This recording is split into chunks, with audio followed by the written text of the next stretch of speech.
Iniciei aqui a gravação. Então, o título desse trabalho é A Descrição Termodinâmica e Estrutural da Solubilidade do Flavonoide Rutina, por cálculos quânticos, né, na abordagem DFT, e também clássicos por meio de simulações de dinâmica molecular. Tá? Muito bem. Vamos falar primeiro aqui de uma introdução importante e básica sobre flavonoides, porque tem muita coisa para falar disso.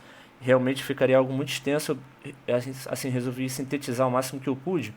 Flavonoides basicamente são produtos naturais, ok?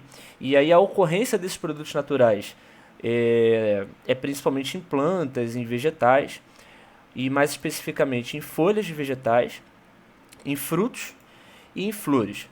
Tem também nas raízes, mas assim, a maior parte dos trabalhos que aparecem na literatura de extração de flavonoides é dessas três partes dos vegetais. Okay? A biossíntese dos flavonoides ela é muito variada. Eu vou colocar aqui uma biossíntese simplificada de um dos flavonoides e tem assim uma série de trabalhos associados à biossíntese, até em mudanças, uma vez que um flavonoide se forma na biossíntese, pode mudar a estrutura e gerar outros flavonoides, enfim. Tem uma complexa bioquímica aqui por trás, tá? Então, nessa biossíntese que eu vou mostrar, tudo começa na fenilalanina, que é um aminoácido, né, cujo R aqui é o grupo benzil, e basicamente o que vai acontecer é uma série de fenômenos catalisados por enzimas.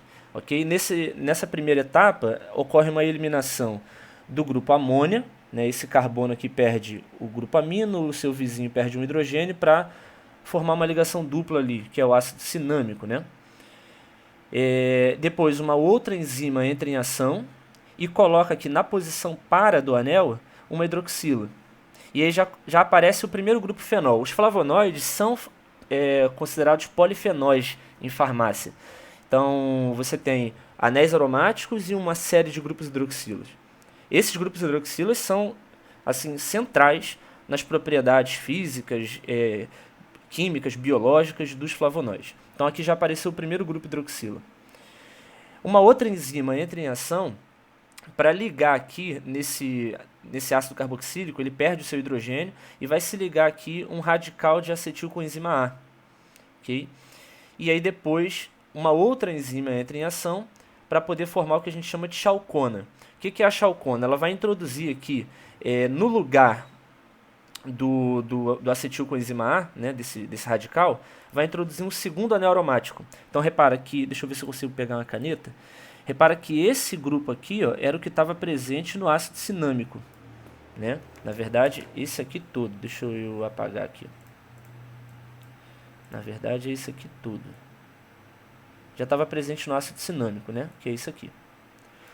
E aí, depois da ação dessa enzima, entrou esse segundo anel aromático aqui com outros grupos hidroxila. Então, já se tornou um polifenol. A chalcona já é considerado da mesma família que os flavonoides, tá?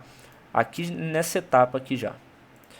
E depois daqui pode acontecer uma isomerização.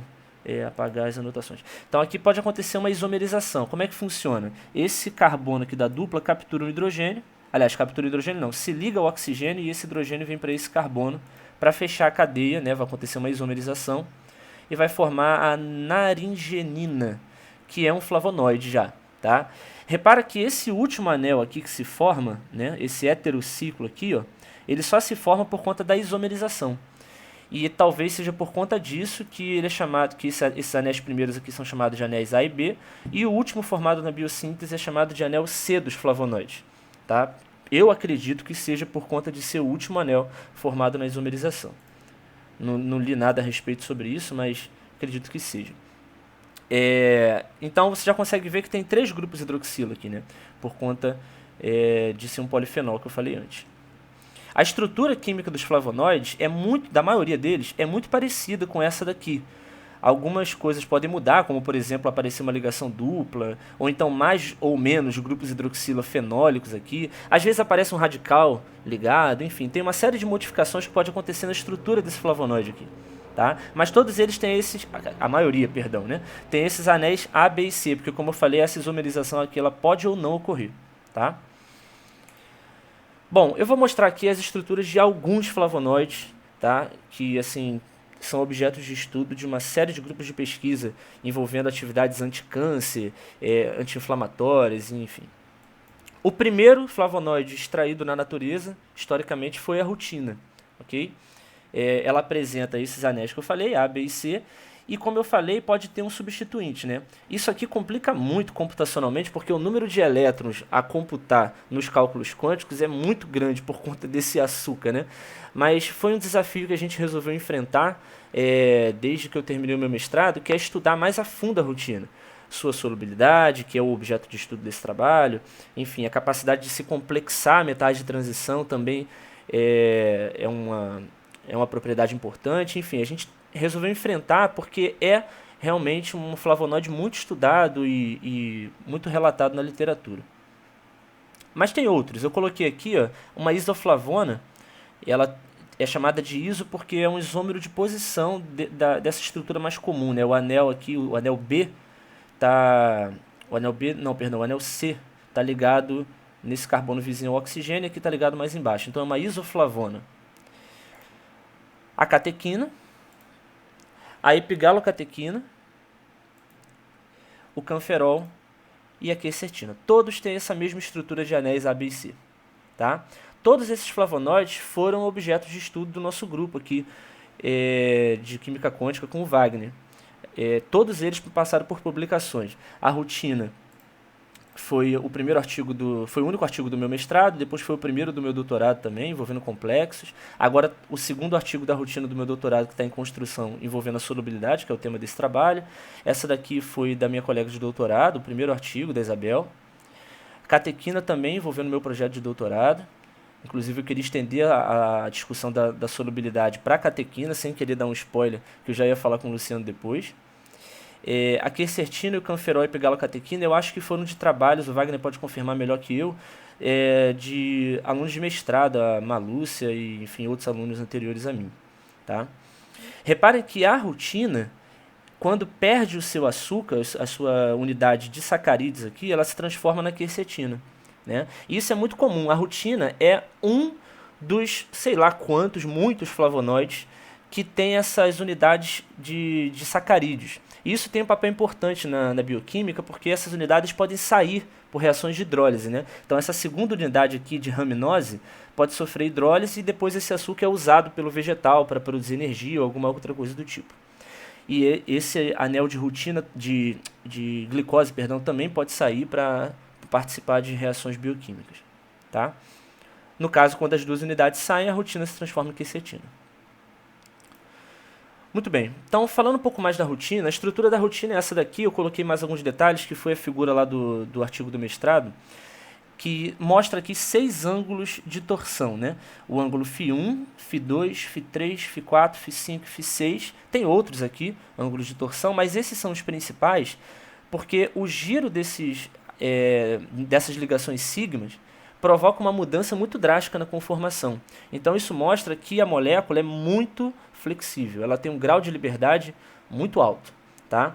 O que a gente fez no mestrado, só dando uma passada rápida, eu até falei disso na minha primeira apresentação do MOLMOD, no início do meu doutorado, o que a gente fez foi mudar esses ângulos de torção, né, de 20 graus na época, até que o espectro de RMN calculado por DFT atingisse, ou então chegasse o mais próximo possível do espectro de RMN experimental, em DMSO. É um trabalho manual, artesanal, eu diria, né, que, enfim, resultou aí numa publicação. Muito bem. Então, eu falei, tem esse núcleo base aí dos flavonoides, são os anéis, né? Tem essas duas unidades de açúcar, a glicose e a raminose. E, como eu falei antes, é uma molécula extremamente flexível. Tá? Muito bem. Solubilidade em água, que é o objeto de estudo desse trabalho aqui, uma coisa assim que me intrigou no final do meu mestrado e foi o motivo, né, de eu ter escolhido esse assunto para trabalhar.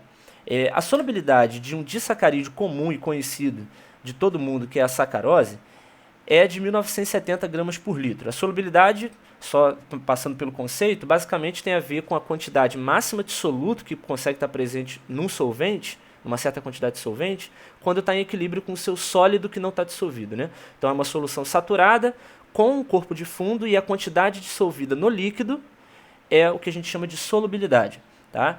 Ela pode ser expressa em gramas por litro, em mol por litro e tudo mais. A solubilidade da sacarose é quase 2 kg por litro. A solubilidade de um disacarídeo semelhante, que é a maltose, ao invés de ser glicose com frutose, a maltose é glicose com glicose. É de quase 1 kg, aproximadamente 1 kg, né? Quase não, até passa, por litro. Então, os disacarídeos são conhecidos por serem bem solúveis em água, mais solúvel até do que o sal de cozinha. Okay?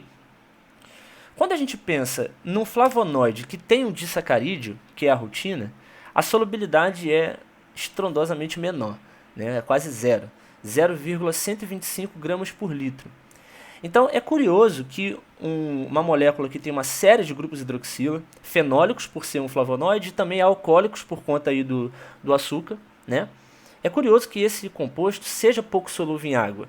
Na época que eu apresentei esse primeiro seminário, que eu até citei sobre a solubilidade da rutina, aqui mesmo no grupo do Luciano, vieram algumas hipóteses que fazem todo sentido sobre a estrutura do estado sólido, se essa molécula pode empacotar uma com a outra por meio de interações entre anéis, enfim, tudo isso merece investigação, né? E assim, a gente não conseguiu ainda entrar no estado sólido, mas esse trabalho aqui tem mostrado algumas coisas interessantes, alguns resultados interessantes. Então, por quê? A pergunta é, por que existem tantas diferenças entre solubilidades de compostos que têm grupos glicídicos, grupos parecidos, tá? Essa talvez seja o meu principal questionamento aqui, ok? Muito bem, então os objetivos assim de maneira mais específica seria descrever a solubilidade da rutina não apenas em água, tá? Eu mostrei ali as solubilidades em água, em temperatura ambiente, mas em outros solventes também, por meio da energia livre de solvatação, que todo mundo sabe que é um parâmetro termodinâmico decisivo na descrição da solubilidade, tá? E a gente acessa esse ΔG por simulações de dinâmica molecular, que foi o que o professor Luciano e o professor André me apresentaram, né, nesses meses aí, esse método que eu não conhecia, que é o MBAR, e cálculos de FT, que é uma abordagem que eu já estou mais acostumado desde do mestrado, né? Bom, então, mais especificamente, a gente vai analisar as interações entre a rutina, que é o soluto, e esses vários solventes, e também a interação entre o solvente e o solvente durante aí a simulação, tá? Bom, também aqui eu não cheguei a entrar nessa parte na abordagem DFT não, mas o meu objetivo é compreender o efeito da concentração de etanol, porque o etanol, o metanol, eles são usados como principal solvente na síntese de flavonoides, de novos flavonoides, e também na extração da natureza. Então, a gente vai aqui tentar compreender como que o efeito da concentração de etanol, né, qual é esse efeito nas interações intermoleculares entre a rutina e o solvente nas misturas etanol-água, tá? Essas misturas são muito usadas no processo de extração de flavonoides do meio ambiente. Okay? Obviamente, a gente vai comparar os métodos quânticos, né, os métodos DFT, com os modelos usados nas simulações. E, enfim, esses são os principais objetivos. Os cálculos DFT a gente fez no Gaussian, programa que a gente está bem acostumado já há algum tempo. Okay? E, de início, a gente fez uma otimização de geometria. Essa geometria inicial da rotina, ela não foi qualquer uma, não foi aleatória não. Ela foi a geometria obtida na análise estrutural de 2019, não me lembro exatamente o ano, desse artigo do mestrado da rotina. Então a gente pegou aquela geometria em DMSO, que a gente obteve em DMSO por comparação dos espectros de RMN, e usou como input de otimização nesse nível de teoria, usando o funcional ômega B97XD e esse conjunto de Pople, que é o 631GDP. Tá? No vácuo, a gente otimizou a geometria no vácuo, e também otimizamos a geometria no mesmo nível de teoria, só que agora colocando o efeito do solvente não de forma explícita, mas de maneira implícita, através desses dois modelos, que é o PCM, o modelo do contínuo polarizável, e o SMD. Tá? Bom, depois disso a gente fez cálculos de frequências, para poder confirmar que as geometrias são geometrias de equilíbrio, não tem nenhuma frequência imaginária e tudo mais. A gente comprovou, nenhuma das geometrias tem frequência imaginária. E é por meio desse cálculo de frequência que a gente obtém o ΔG, né? Os solventes que a gente considerou, eu coloquei aqui em vermelho as misturas água e etanol, porque eu ainda não realizei os cálculos nas misturas, tá? Mas eles não são difíceis de fazer, não. É só você declarar a constante dielétrica lá no input do Gaussian para cada uma dessas concentrações aqui. O problema é achar a constante dielétrica experimental em cada uma dessas concentrações. Eu só achei para algumas delas e ainda em mol por quilo, né, que é a molaridade. Não é difícil de passar para fração molar não, mas de qualquer jeito ainda tem que achar para outras concentrações. O que a gente fez mesmo foi para solventes puros, né? Os cálculos de FT foram mais para solventes puros. E aqui tem água, que é muito polar, o heptano, que é uma referência pouquíssimo polar, eu diria totalmente apolar, tá? E alguns solventes de polaridade intermediária. O acetato de etila, que tem, na verdade todos eles aqui, exceto o heptano, tá? Tem solubilidade experimental da rotina reportada aí em artigos, né? Então, passamos por acetato de etila e acetona, que tem uma polaridade intermediária, e até álcoois de baixa massa molar, que, como eu falei, são usados lá na extração e tudo mais. Tá? As simulações de dinâmica molecular, que, pessoalmente, assim, foi uma coisa que me deu mais um pouco de trabalho prático, porque foi um método novo que eu tive que me acostumar, mas, assim, com a ajuda do professor Luciano e do professor Andrew, deu tudo certo, as coisas fluíram muito bem.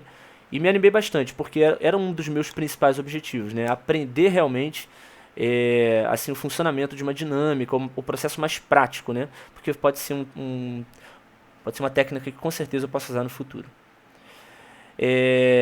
As simulações então foram realizadas assim, em algumas etapas, né? A primeira etapa foi a criação da caixa de simulação, onde a gente usou o PECMOL e tudo mais.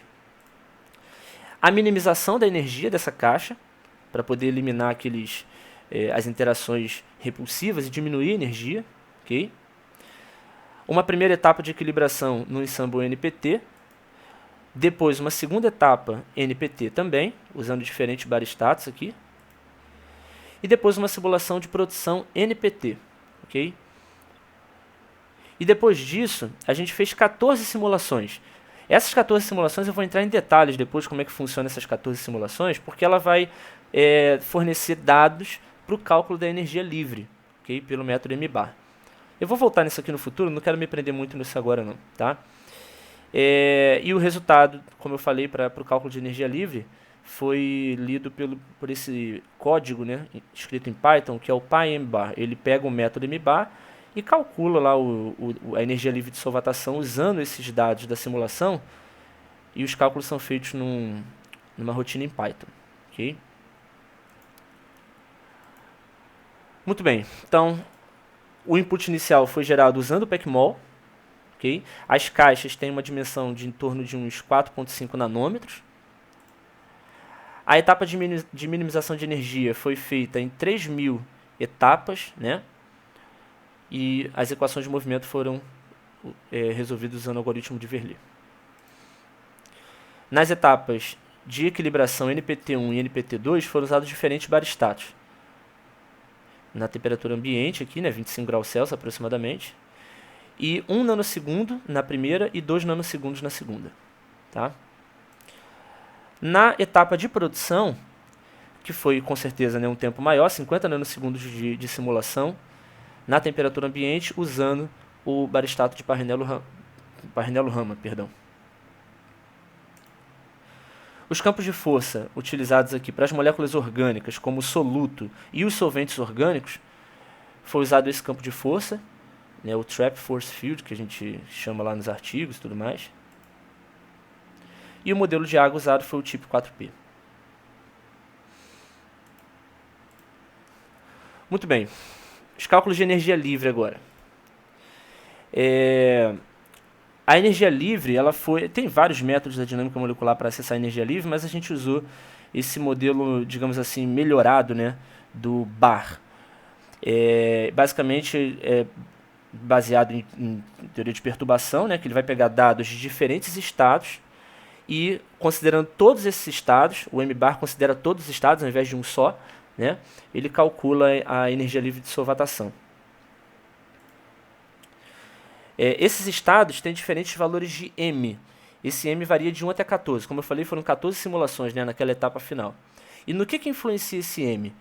Esse M vai dizer um parâmetro, que é o parâmetro lambda, ok? Para as interações dispersivas e eletrostáticas, Lennard-Jones e eletrostáticas.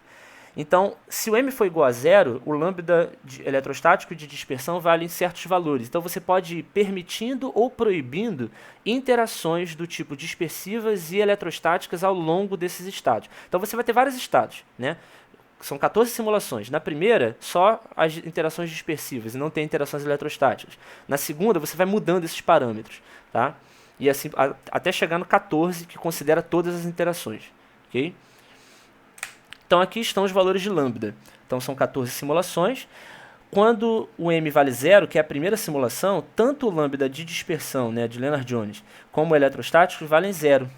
Isso quer dizer que a rotina está indo no meio do nada, né, como se fosse um vácuo. Okay? Quer dizer, o soluto não está interagindo com o solvente por nenhum tipo de força. E aí, conforme a gente vai simulando os próximos estados, a gente permite as interações. Então, m igual a 1, o lambda de dispersão vale 0,1, 0,2. A gente vai aumentando de 0,1 em 0,1 o lambda de Lennard-Jones até chegar no valor máximo de 1. Quer dizer que é o máximo das interações dispersivas. Okay? As interações eletrostáticas são mantidas zero até o 10º estado. A partir do 10º estado, a gente aumenta o valor de lambda eletrostático até chegar ao máximo de 1.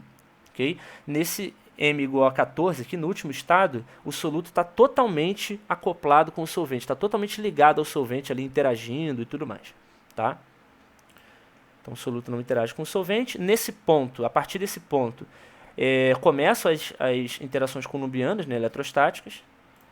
E nesse último ponto, o soluto está interagindo totalmente com o solvente. Muito bem. Eu vou pegar aqui então, para poder entrar um pouco mais de detalhes, por exemplo, o m igual a 10. Tá? Não vou explicar de todos, porque daria muito trabalho, mas o raciocínio é análogo. Então, para m igual a 10, uma coisa interessante é que na prática a gente muda isso lá no arquivo MDP mesmo. Tem uma seção lá da energia livre, né? E você vai mudando o valor de m, vai mudando lá os parâmetros que você quiser mudar, né? Nesse arquivo que governa os parâmetros da simulação, né? Essa daqui é a energia potencial de Lennard-Jones. Então você tem, na verdade, dispersiva, perdão. E aqui você tem o parâmetro lambda. Reparem, deixa eu pegar aqui a caneta. Reparem que esse epsilon e esse sigma e o r estão presentes no potencial de Lennard-Jones, né? São os mesmos parâmetros do potencial de Lennard-Jones original, tá? O que vai mudar aqui é basicamente esse alfa que foi mantido meio ao longo da simulação, tá? Uma constante, e esse lambda. Esse lambda é justamente o parâmetro que a gente estava falando agora há pouco, tá? Se esse lambda for zero, o que vai acontecer? Vai acontecer que todo esse termo vai desaparecer, não tem nenhuma interação de dispersão, né? Se esse lambda, deixa eu apagar aqui, já está muito bagunçado, se esse lambda for 1, então esse termo aqui do centro vai zerar, 1 menos 1 é igual a 0, né? Vai restar apenas R elevado a 12 aqui, e R elevado a 6, que vai retornar ao potencial de Lennard-Jones original, tá? Então, quando é igual a 0 não tem interações, quando é igual a 1, aí isso se reduz ao potencial de Lennard-Jones. E o potencial eletrostático, que também tem o lambda aqui. Essa daqui é a lei de Coulomb, que todo mundo conhece. Na verdade, a lei de Coulomb não, perdão, não é uma força, né? Mas é o potencial coulombiano, okay? A energia potencial coulombiana. E esse lambda aqui vai controlar. Se for igual a 0, vai ser a energia máxima, né? Se for igual a 1, perdão. E se for igual a 0, vai ser 0. Aqui está a seção do arquivo MDP, né? Que a gente vai mudar, que a gente definiu o alfa, que eu falei que é igual a meio. Okay? E aqui está outra seção do arquivo MDP que a gente define qual é o estado. No caso aqui o m, perdão, né, vale 10, como eu falei. Tá? E aqui estão todos os valores de lambda, enfim, que eu já tinha colocado antes, né, mas coloquei aqui, que aparecem como uma seção também do arquivo MDP. Tá? Muito bem, então m igual a 10 é esse estado aqui, ó.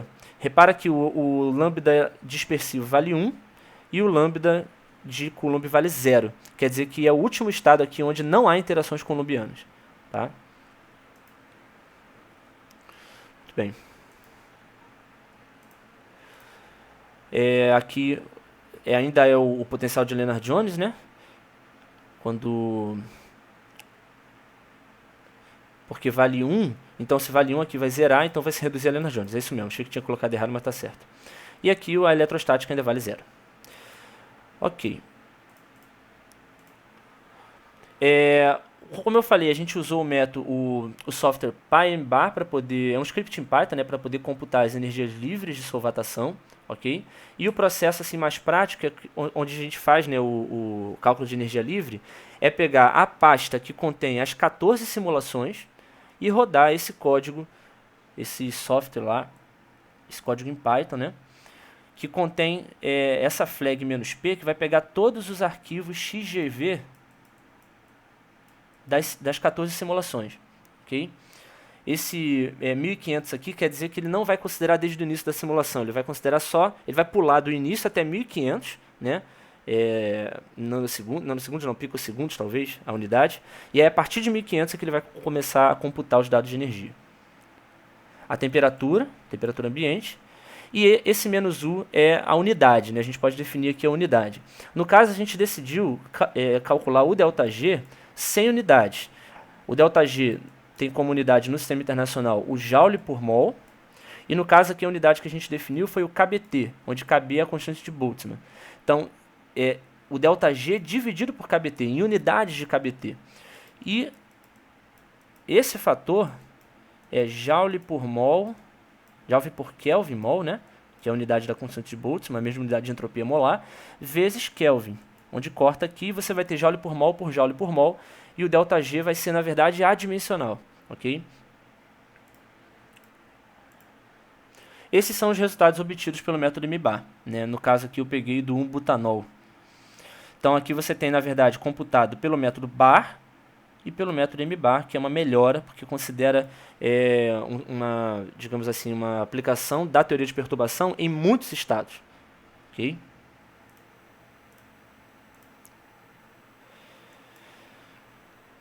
Só para mostrar aqui que tem a contribuição total, né, que tem a energia de solvatação total, e tem as duas contribuições de interações columbianas e dispersivas, que depois eu vou voltar nisso porque foi um resultado importante. Tá? Então vamos começar com os resultados, ok? O ΔG obtido pelo método MBAR, aqui eu estou colocando dois gráficos, vou explicar como é que funciona. Esse aqui da direita é o ΔG obtido pelas simulações e calculado pelo método MBAR, ok? E no gráfico da esquerda a gente tem as solubilidades experimentais, só que não o valor original, ok? Por que não o valor original? Porque o ΔG de solvatação, ele não tem a mesma tendência que a solubilidade. A gente sabe que quanto mais negativo for o ΔG de solvatação, mais solúvel é a substância, então maior é a solubilidade. Então, para poder não complicar muito aqui a comparação, a gente toma o negativo da solubilidade, que aí o ΔG de solvatação passa a ter o mesmo padrão que o negativo da solubilidade. E repara que as curvas têm um comportamento muito parecido. Repara que para a água, a solubilidade, né, o negativo da solubilidade é muito alta, quer dizer que a solubilidade em água é muito pequena, tá? E o ΔG de solvatação também é muito alto, comparado com os outros aqui. E ocorre uma diminuição para o metanol, uma diminuição para o etanol. Então, o padrão é relativamente bem seguido aqui nesse início, né? No meio do caminho aqui é que ocorre uma pequena, digamos assim, divergência, né? Então, esses dois valores aqui, ó, eles estão muito baixos quando a gente compara com o experimental, tá? Que é o do 1-propanol e o do 1-butanol. Tá? Aqui eu coloquei o ΔG que a gente calculou para o heptano, mas na verdade não tem solubilidade reportada em heptano. Okay? Então esses valores são subestimados. Se eles forem um pouquinho maior, eu fiz aqui uma curva arbitrária, né? Repara que a curva seria perfeitamente, né, a curva experimental. Tá? Se fosse um pouco maior aqui.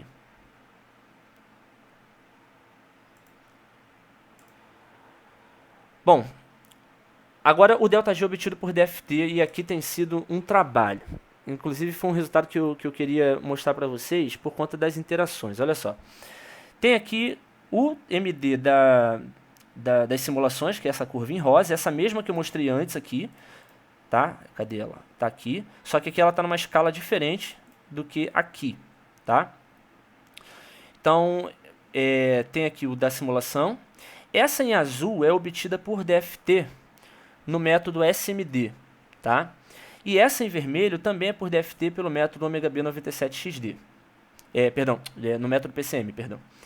Então reparem que as duas têm assim uma descrição relativamente que diverge com os dados experimentais, porque a curva experimental varia muito, né? E aqui não tem muita diferença entre os valores de ΔG de um solvente para outro, principalmente nos álcools. Então isso é um problema. O que a gente fez então? A gente colocou keywords, né, nos cálculos de DFT que consideram interações de dispersão, tá? De repulsão e também da criação da cavidade. Porque no modelo PCM, o soluto ele é colocado no meio de um contínuo, né, que tem uma certa constante dielétrica. Então ele precisa criar a cavidade para poder ser inserido no meio contínuo, e aí passa a ter o gasto de energia para a criação da cavidade, também tem uma energia associada à repulsão, ok? Isso tudo tem que ser contabilizado.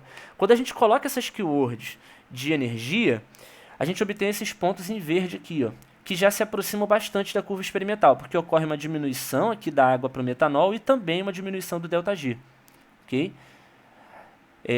Obviamente que tem dados faltando aqui, por quê? Porque esse cálculo DFT, ele precisa, eu estava até falando com o Luciano ontem, ele precisa do raio de solvente.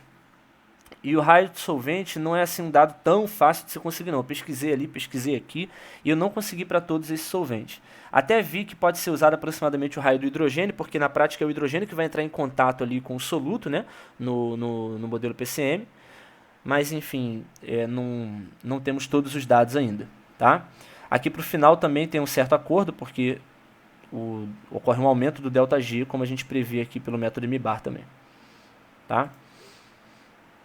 Então a gente precisa considerar essas interações de dispersão, que inclusive é um tema, um resultado importante desse trabalho aqui, que eu queria saber até a opinião de vocês no final. Tá? Então, como eu falei, a inclusão dessas keywords, né, que tem a ver com as interações de dispersão, melhora a curva. E para esses solventes iniciais, água, metanol e etanol, essas curvas todas elas corroboram com os dados experimentais, né? Das simulações clássicas, que prevê uma diminuição aqui, ó, um ΔG mais negativo, e do DFT também, que prevê um ΔG mais negativo. Tá? Se a gente calcular por DFT sem essas keywords, aí realmente o acordo é perdido. Muito bem. Na análise estrutural, o que a gente fez aqui para fazer a análise estrutural foi basicamente gerar as RDFs, ok? Né, que são as funções de distribuição radial, e as SDFs, que fornecem informações assim mais, digamos, detalhadas de como que o solvente está distribuído ao redor do soluto. Então aqui eu coloquei duas curvas, né, uma para água e outra para etanol. Então você tem aqui as GDRs para as interações rotina-água e as GDRs para as interações rotina-etanol referentes ao anel A. Okay? A gente também gerou para os outros anéis. A primeira coisa que é fácil de perceber aqui é que a rotina ela é um melhor doador de ligação de hidrogênio do que receptor. Porque repara que a interação entre... essa curva em rosa aqui tem um pico muito elevado, né, e ela é referente à interação OH7 com o oxigênio da água. Como se o hidrogênio estivesse interagindo com o oxigênio da água. Né? Se você analisar a interação do oxigênio 7 com o hidrogênio da água, que é essa curva em roxo, ela tem um pico bem pequeno. Okay? Então dá para perceber que a rotina interage muito melhor com a água pelo hidrogênio do que pelo oxigênio. E a segunda conclusão importante, quando a gente compara com o etanol, o pico de GDR é bem maior para o etanol. Eu estava tendo uma discussão dessa com o Andrew esses dias sobre o porquê, né, desse aumento do pico. A gente até chegou a uma conclusão de que estaria associado a interações mais intensas, mas também pode ter outros fatores aqui associados, como por exemplo a densidade local ali, né, de átomos de hidrogênio. A água tem 2 átomos de hidrogênio por molécula ali no oxigênio, e a água e o etanol só tem 1. Então, enfim, tem algumas discussões aqui, mas a gente chegou à conclusão de que uma maior GDR está associada a uma interação mais intensa. Tá?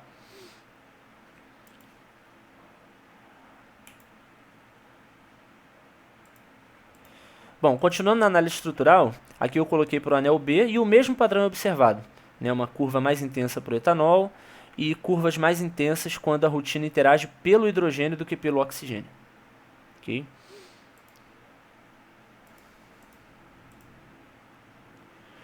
Bom, Depois disso, a gente colocou em pauta essa questão sobre o efeito do tamanho da cadeia carbônica. A gente considerou aqui vários solventes com esse formato ROH. Né? Se esse R for o hidrogênio, então esse solvente vai ser a água. Se esse R for o grupo metil, vai ser o metanol. Então, foi água, metanol, etanol, um propanol e o butanol. Então, como que isso afeta, né, as GDRs, como que isso afeta, enfim, as interações? Aqui para o solvente água, eu coloquei aqui bem pequenininho. Isso foi uma ideia do Wagner e realmente fica muito mais fácil de ver que a intensidade do pico de GDR é muito menor para a água do que para o metanol. Tá? E assim, quando você coloca todos na mesma escala, não fica tão óbvio. Claro que é fácil de ver porque você tem que olhar o eixo, né? Mas assim fica mais óbvio de cara e bem mais convincente de que a GDR é bem maior para o metanol do que para a água. Tá? Então, a inserção de um grupo menos polar, em tese, aumentaria a intensidade das ligações de hidrogênio. Perdão. A intensidade das interações. Tá? Aqui, no caso, estão só ligações de hidrogênio mesmo. Né?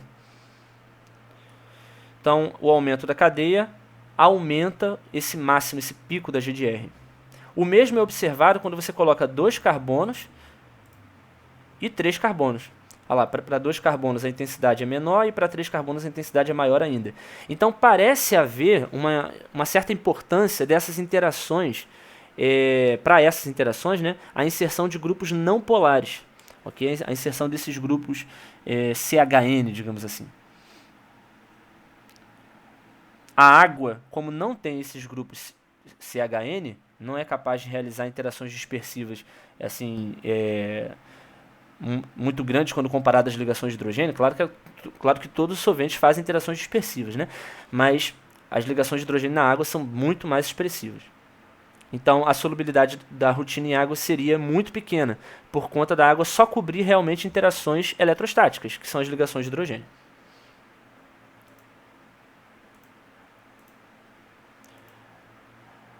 Bom,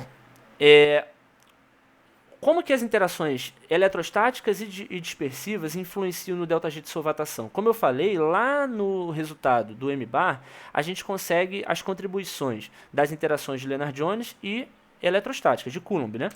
E aqui está a contribuição de cada solvente. Então, qual é a principal conclusão aqui? Que para a água, que é um composto extremamente polar, obviamente que a contribuição eletrostática, que aqui está em preto, né, é uma contribuição muito negativa. Né? A energia de solvatação é muito negativa por conta principalmente da contribuição eletrostática. E a contribuição de Lennard-Jones, né, das forças dispersivas, é próxima de zero aqui. Não contribui muito para o ΔG de solvatação. Isso quer dizer que a solubilidade da água, da rutina em água, é muito pequena. Ou seja, as ligações de hidrogênio que o solvente faz com a rutina na água não são suficientes para solubilizar a rutina. Okay? Se a gente analisar em heptano, que é um composto que basicamente não faz ligação de hidrogênio, okay? Só tem interações de dispersão, o ΔG também é elevado e a solubilidade, apesar de não ter experimental, a gente espera que seja muito baixa em heptano também. Por quê? Porque as interações de dispersão sozinhas também não dão conta de solubilizar a rutina. Então, parece que para solubilizar esse flavonoide é necessário que haja um equilíbrio entre os dois tipos de interação, dispersivas e eletrostáticas, assim como acontece no metanol e no etanol. Né? No metanol e no etanol, o ΔG de solvatação foi bem mais negativo e a solubilidade experimental é bem maior, e acreditamos nós que por conta desse balanço de forças. O metanol e o etanol são capazes de realizar ligações de hidrogênio e interações de dispersão. Quando você aumenta muito a cadeia também, a solubilidade diminui. Tá? No caso do 2-propanol e do 1-butanol, a solubilidade experimental é bem pequena. Quando comparada com metanol e etanol, claro. Aqui eu já falei dessas curvas todas, aqui eu vou adiantando e não vou passando, né? Muito bem. Aqui a gente vai entrar agora nas misturas, que é a última parte, e basicamente a gente não fez ainda cálculos de DFT para essas misturas, como eu falei antes, mas as simulações a gente fez. Então vou mostrar aqui os resultados, né? A pergunta é, como que a concentração de etanol na mistura etanol-água afeta, né, as interações com o soluto e como que essas moléculas dissolventes estão espalhadas ao redor do soluto. Então aqui está a SDF, né, que é a função de distribuição espacial, para água. Eu coloquei aqui só do anel de Ramnose, né, para mostrar para vocês que a água se concentra basicamente nos grupos hidroxila. Aqui no meio, por exemplo, tem bastante grupos hidroxila e também átomos de oxigênio, de éter. Então ocorre bastante ligações de hidrogênio, como a gente espera que seja para a água, né?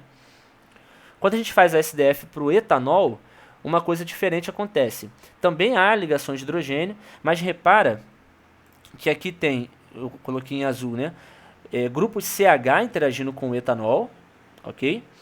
O que corrobora com o que eu falei antes, né? Que em etanol a solubilidade deve ser maior por conta da interação por meio de ligações de hidrogênio e de interações também com grupos menos polares, ok? Se nós misturarmos os dois, e isso foi feito, aqui mais uma vez eu não passei, se a gente fizer a mistura, olha o que acontece, ó. A gente fez a SDF, né, das misturas água e etanol, variando a fração molar de 0,1 até 0,9, ok? Obviamente que 0 e 1 não foi feito, porque 0 e 1 são solventes puros, né? E o ΔG de solvatação foi menor para 0,6. Isso reflete um pouco também do que a gente falou antes, de que em 0,6 há quase que metade de água e etanol, né? Ou seja, quase metade de forças dispersivas e forças eletrostáticas. E repara como que ocorre na SDF. Vou até aproximar um pouco aqui. Repara como ocorre na SDF. A gente tem a parte em verde, né, que é o etanol, interagindo bastante com os grupos CH. Tem 3 grupos CH apontando para a curva em verde, né, para a superfície em verde, perdão, num lado do açúcar. E a água meio que se concentra do outro lado do açúcar, em regiões diferentes. Interessante isso, como a água e o etanol se distribuem em regiões diferentes da molécula de rutina. E do outro lado, onde a água se localiza, obviamente, estão mais átomos de oxigênio e tudo mais, tá? Como também a gente espera. Como é que tira o zoom daqui? Foi, né? Beleza. Então, o ΔG mais negativo é para 60%, né? Fração molar. E tem uma concentração maior de etanol do lado dos grupos CHN, né? Isso faz, então, a gente entender o efeito das forças de dispersão. Bom, não quero me alongar muito, vou colocar as conclusões aqui, que eu já falei antes, mas vou reforçar. E é uma coisa que eu queria que passasse pelo pente fino de vocês, que o efeito das interações dispersivas, que elas têm um papel importante na solubilização da rutina, como mostra a SDF, como mostra a RDF, como mostra os dados de ΔG, tanto por simulações, né, como por DFT também, porque quando a gente inclui a keyword de dispersão, a curva melhora. A rutina é mais solúvel em solventes que têm esse balanço de forças dispersivas e eletrostáticas. Para misturas etanol-água, quando a fração molar é 0,6, né, o ΔG de solvatação é menor, é mais negativo, perdão. Já falei, né, que quando a gente usa cálculo de DFT, o acordo é melhorado com a inclusão das keywords de dispersão. E o que ainda está em andamento é, primeiro, a mudança do nível de teoria. O Wagner me solicitou que eu rodasse cálculos com outras funções de base bem maiores, para ver se isso afeta realmente o ΔG de solvatação e tudo mais. A mudança do funcional, só para adiantar, não muda tanto assim a história, porque a gente já publicou os dados de solubilidade da rutina no meu artigo de mestrado. E a curva é muito parecida. A gente usou lá na época, se eu não me engano, M062X e B3LIP. Depois, se eu estiver errado, o Wagner me corrige aí, porque eu tenho memória curta. E aí a mudança agora para o ômega B97XD manteve o mesmo padrão. Então a gente não vai mostrar tanta mudança do funcional. É mais realmente a mudança das funções de base, tá? Porque quando muda a função de base, esses dados energéticos mudam bastante. Ok? A gente também está fazendo, foi uma coisa que o Luciano me solicitou, ele vai puxar minha orelha, mas eu ainda não fiz porque eu estava rodando cálculos, virei noite rodando cálculo da FT e ajeitando coisa de artigo também que o Wagner pediu, então ainda não consegui terminar isso, que é a análise da contribuição dos grupos no GROMACS, que grupo que contribui mais nas interações dispersivas eletrostáticas, né? E também é uma coisa que eu ainda tenho que ver, os cálculos de single point, só que agora com as configurações obtidas na dinâmica molecular. A gente pega snapshots ali, né, e salva o input PDB, converte para o input do Gaussian, calcula, faz o cálculo de FT e vê lá as propriedades que a gente quer ver. A principal propriedade que eu queria ver aqui nesse último ponto são as ordens de ligação, que é uma coisa que eu tenho me interessado nos últimos artigos, para ver se as ligações de hidrogênio ali são mais fortes ou mais fracas na água e no etanol, ou seja, seria um resultado mais quântico, né? Eu queria aqui fazer os agradecimentos, obviamente ao programa de pós-graduação, ok? Ao meu orientador, ao Luciano e ao Andrew, que são pessoas assim que eu tenho aprendido, eu não sei nem dizer para vocês o quanto que eu tenho aprendido com esses 3 pesquisadores, assim, tem me influenciado muito positivamente, tenho aprendido muita coisa, espero que me deem a oportunidade de continuar trabalhando e continuar aprendendo, porque realmente são muito importantes na minha formação. E as instituições de fomento que fazem parte aí do grupo,